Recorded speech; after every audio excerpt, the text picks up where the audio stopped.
Šī ir īsa mācību vēstule, kas paredzēta plašai ummai auditorijai, īpaši jaunumiem.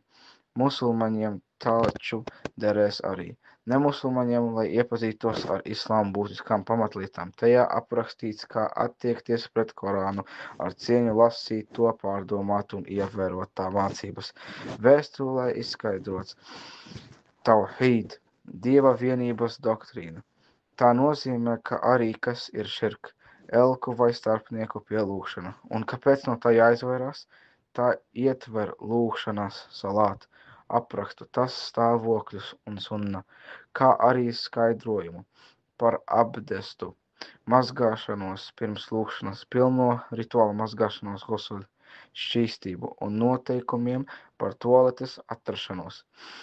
Privātās vietās vēstulē aprakstītas arī islāma pieklājība, normas un ētika attiecībās ar citiem cilvēkiem.